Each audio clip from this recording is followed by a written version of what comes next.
तारकासुर ने भगवान शंकर से उनका पुत्र के द्वारा मरना इसलिए मांगा क्योंकि तारकासुर शंकर भगवान का भक्त है, बस सामने प्रकट नहीं करता पर दिल से शिव की आराधना करता है और वो चाहता है कि शंकर जी की शादी हो जाए, शादी होगा तो संतान होगी और संतान होगा तो मेरा वध होगा।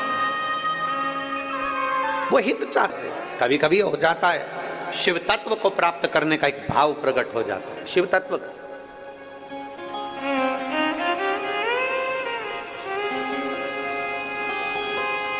अब मेरे भोलेनाथ बूढ़े का रूप लेकर पहुंच गए पाटला देवी के पास में। ओ पाटला, पाटला ने सोचा मेरी जैसी बुढ़िया को कौन आवाज दे रहा है। मेरे पति बुलाते थे तो यशोदा की मां कहते थे, आज मेरा नाम पाटला। अच्छा, बुलाने का भी एक तरीका होता है। पति पत्नी को बुलाता है तो बड़ा विचित्र ढंग से बुलाता है और पत्नी पति को बुलाती है तो बड़े विचित्र ढंग से बुलाती है। कभी कभी नाम का बड़ा अंतर हो जाता है।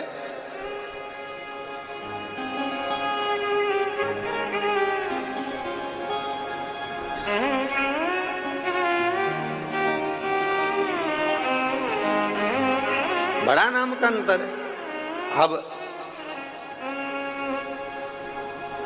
एक बार की तो कथा है, इंदौर में हम कथा कर रहे थे और इंदौर में जब बहुत साल पहले, बहुत साल पहले की बातें, लगभग हो गए होंगे 20-22 साल पहले, अपना पैलेस में कथा चल रही थी और वहाँ कथा चलते चलते तो आरती पहले हम जय जगदीश हरे की गा रहे थे, तो इधर आरती करने वाले जो बाजू में खड़े थे और हम बोलते जय जगदीश हरे, पास में खड़ी एक माँ बोलती जय कल्लू के पिताजी हरे। वो जगदीश नाम ही नहीं ले। अब आरती तो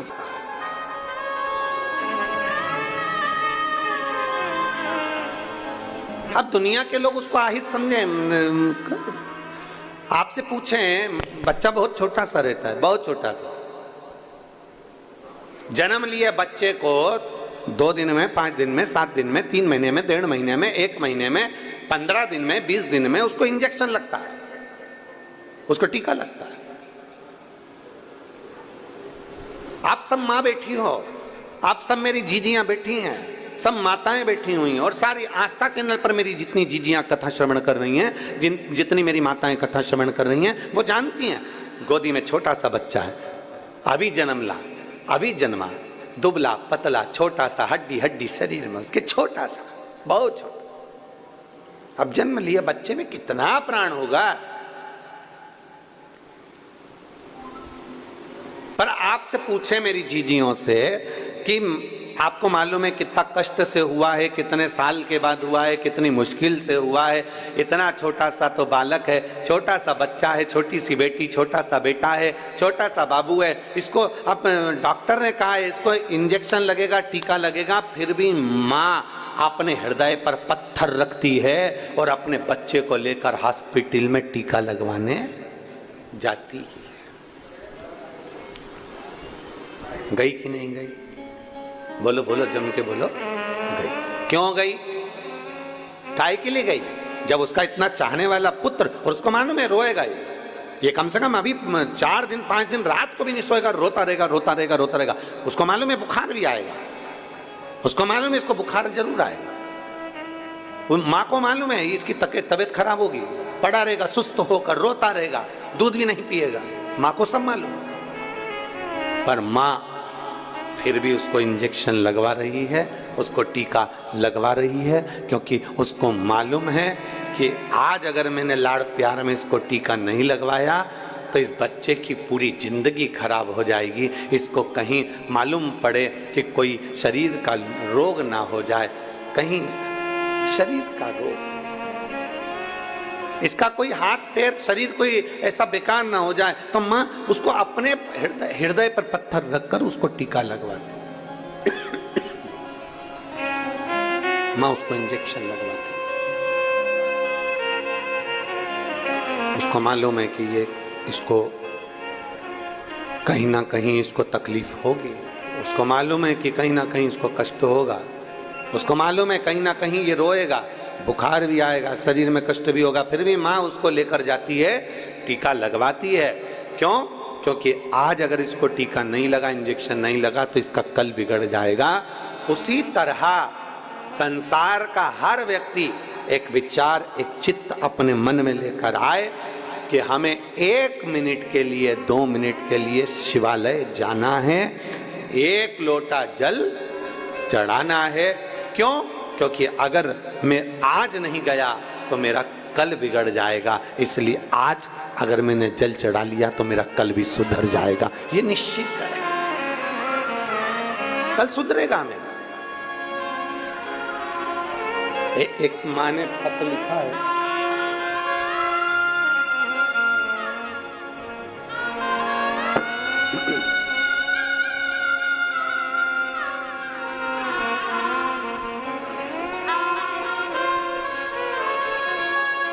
मंजू यादव, फल क्या?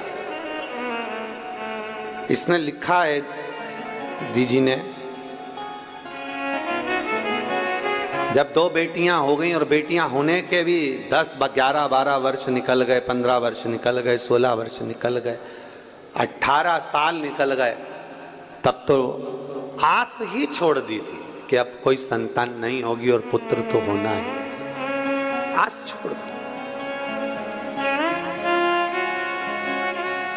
पर तेरी कृपा बिना न हिले एक भी अणु, लेते हैं श्वास तेरी कृपा से तनो तनो। बखान क्या करूं मैं राखों के ढेर का, चपटी भगोट मेरे खजाना कुबेर का। वे गंगाधार मुक्ति द्वार ओमकार तू, भोले ओमकार तू। आयो शरण तिहारी शंभु तार तार तू। हम उसके भरोसे जब हो जाते हैं, आश्रित, उसके भरोसे जब हो जाते हैं, वो संभाल। संसार के भरोसे रहोगे तो वो कभी संसार वाले आपको नहीं संभालेंगे, संसार वाले तो ठोकर ही देंगे। इस बेटी ने लिखा कि कई लोग यही कहते थे, बेटा नहीं है, बेटियां अपने घर चली जाएगी, कौन संभालेगा? ऐसा नहीं है, आपकी सोच गड़बड़ है, आपके विचार गड़बड़ है, आपकी सोच गड़बड़ है। जो सोचते हैं कि बेटियां अपने घर चली जाएगी, कौन संभालेगा?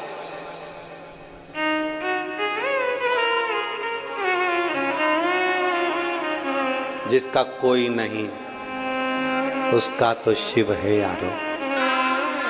क्यों विचार कर? शंकर की आपको स्मरण में होगा भगवान कृष्ण की कथा का कि भगवान कृष्ण की नानी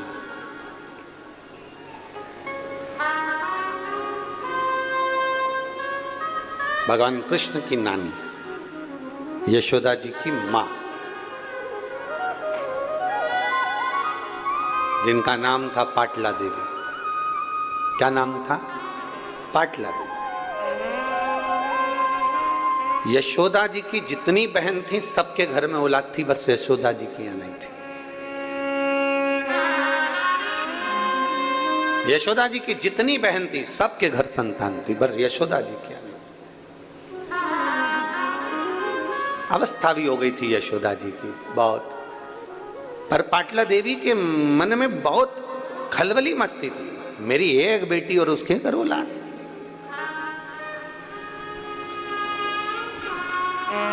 जरा बेटियों से माता पिता का प्रेम भी बहुत ज्यादा होता है, इसलिए वो सबसे पहले यही देखते हैं, बेटी के घर में औलाद नहीं, बेटी के घर संतान नहीं। पाटला देवी को, यशोदा जी की माता को यह बात खलती थी कि मेरी बेटी अब उम्र हो गई है, अब उसके घर औलाद नहीं होगी, पर मेरा विश्वास कहता है कि मेरा महादेव उसको औलाद जरूर दे। पाटला देवी प्रतिदिन यमुना जी के घाट पर जाती, बालू का शिवलिंग बनाती, आराधना करती। ये पाटला देवी का नियम था, माता यशोदा की माता जी का नियम था, भगवान कृष्ण की नानी का नियम था।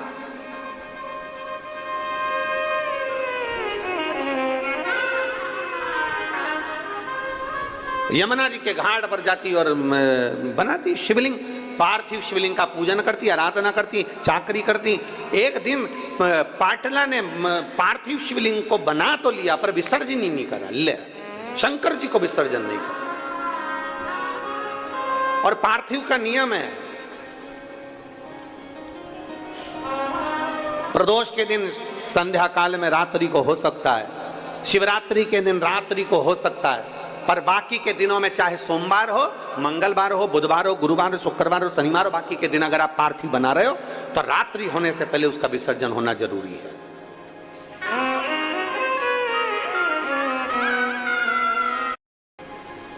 और शिवलिंग पार्थिव का मतलब ये होता है कि पार्थिव लिंग बनाना, पार्थिव शिवलिंग बनाना, उसका चेहरा नहीं बनाया जाता। पार्थिव में कभी भी आंख, नाक, मुख ये कुछ नहीं बनाया जाता। पार्थिव मतलब पार्थिव, शिवलिंग मतलब शिवलिंग।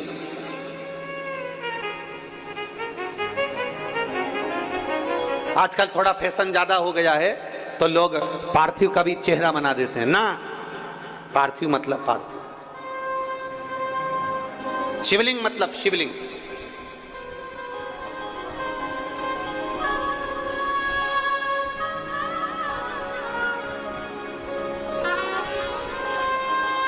अब फैशन में लोग बनाने लगे, वो अपनी जगह पर शास्त्र जो कहता है, शास्त्र के अनुसार, शास्त्र में कहीं वर्णन नहीं आया कि आप शिवलिंग का, आप पार्थिव का कहीं मुख बनाओ कि नाक बनाओ कि आंख बनाओ। पार्थिव मतलब पार्थिव, शिवलिंग मतलब शिवलिंग। शिवलिंग का निर्माण। अब मां यशोदा जी की माता पाटला देवी ने पार्थिव लिंग का विसर्जन नहीं किया, घाट पर ही है, वहीं बैठी है, विसर्जन नहीं कर रही। और बस शिवलिंग के जो जलाधारी है, उस जलाधारी पर पार्थिव पर हाथ रखकर बैठी है और भगवान को पुकार रही। हमने परसों की कथा में कहा था, पुकारे जाओ, पुकारे जाओ, पुकारे जाओ। 10 साड़ी देखते हो तब एक साड़ी पसंद आती है, 10 कपड़े देखते हो तब एक कपड़ा पसंद आता है। उसी तरह 10 बार पुकारोगे तब एक पुकार भोलेनाथ सुनता जरूर है। पुकारो, बोल बम का नारा है। आवाज, नाश्ता ज्यादा करिया है क्या? जरा दमदारी से बोलो, बोल बम का नारा है, सारी समस्या का हल जल।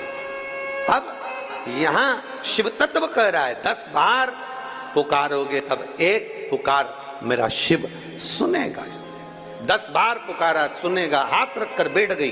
कभी कभी तुम्हारा भी दिल कर जाए तो शिवलिंग हो, मंदिर, देवालय, शिवालय हो, शिवालय में जो जलाधारी होती है, जो चरण होते हैं, जहाँ से पानी नीचे बहता है, वहाँ अपना हाथ रखकर कभी कभी बैठ गए। शिव, अगर मंदिर में भीड़ ना हो तो, भीड़ हो तो तुम फालतू मत बैठ जाना, नहीं तो हालत खराब हो जाए। भीड़ ना हो तो हाथ रखा, बैठ गए। मुझे तेरा ही सहारा है मेरे भोले। हाथ शंकर के जलाधारी पर, उससे अपने मन की बात।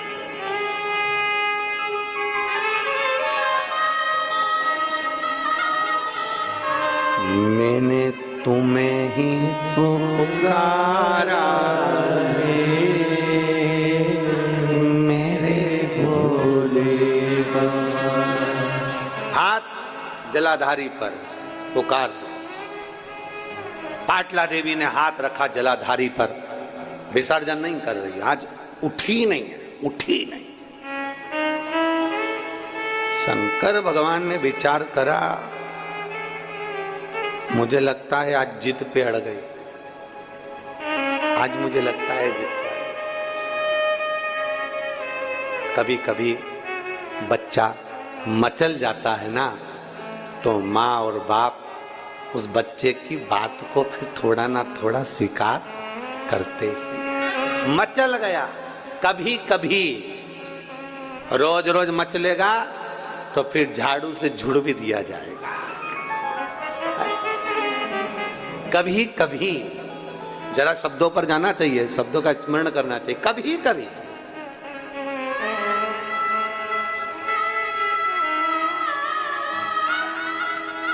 अब भगवान कृष्ण की नानी पाटला देवी हाथ रखकर बैठ गई, हिलती नहीं, बैठी वहीं पर, पुकार रही, नमः शिवाय नमः शिवाय नमः शिवाय, श्री शिवाय नमस्तुभ्यम, पुकार रही। बाबा ने सोचा ये आज हिलने वाली नहीं है। शंकर भगवान एक बूढ़े का रूप लेकर पाटला देवी के पास में पहुंच गए। बुजुर्ग का रूप, बूढ़े का, एक बूढ़े का रूप लेकर, बहुत बुजुर्ग का, बहुत बुजुर्ग।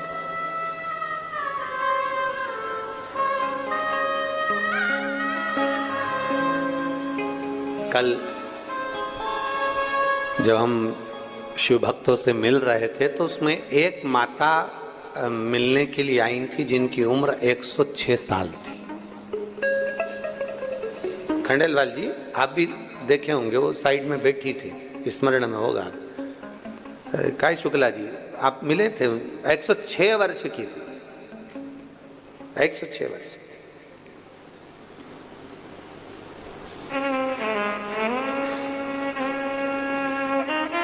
जब उनसे मिले और वो देख रही थी तो उनकी आंख में आंसू आ रहे थे। तो उनके पास में जो खड़ी थी वो बोल रही थी, हमारी माता जी आपको सुनती हैं और श्रवण करती हैं और उनकी बहुत इच्छा पूरी हो गई, पर ध्यान हमारा भटक गया, उसकी ओर गया। और आरती पूरी होने के बाद जब वो बेलपत्र तुलसी दल लेने के लिए आई तो हमने उनसे पूछा, हम जगदीश अरे बोल रहे हैं, तुम कल्लू के पिताजी, अरे ऐसा क्यों, आपकी क्या जगन्नाथ जी से कोई लड़ाई है? कहती नहीं, उनका नाम है। हमने कहा किनका? उनका। कभी कभी नाम का बड़ा अंतर पड़ जाता है। भारत में माताएं, कई माताएं, आजकल तो खैर लोग नाम से पुकारने लगे, पर भारतीय नारी पति का नाम। एक गांव में एक सर्वे करने वाले आए और गांव में सर्वे करने वाले आए और सर्वे करने वालों ने पूछा, आते से सब घर के दरवाजे बजाए, दरवाजे बजाते बजाते एक घर पर गए जहां उसका पति नहीं था, पत्नी अकेली थी, पत्नी बाहर आ गई। आते से पूछा क्या है, पति भी घर में है नहीं। पत्नी ने पूछा कौन है? हम सर्वे वाले हैं। अच्छा जरा तुम्हारा नामांकन सर्वे करना है, बोलो क्या पूछना है, बताओ तुम्हारा नाम क्या है? उसने बता दिया मेरा नाम बिमला है। अच्छा फिर बच्चे कितने हैं? कि 4 बच्चे हैं। नाम बताओ, उनका नाम बता दिया। पति भी है, उसका नाम। अब सर्वे वाले बोले नाम बताओ, बताती नहीं, शर्माने लगी, बोली नहीं। सर्वे वाले बोले हम डबल से नहीं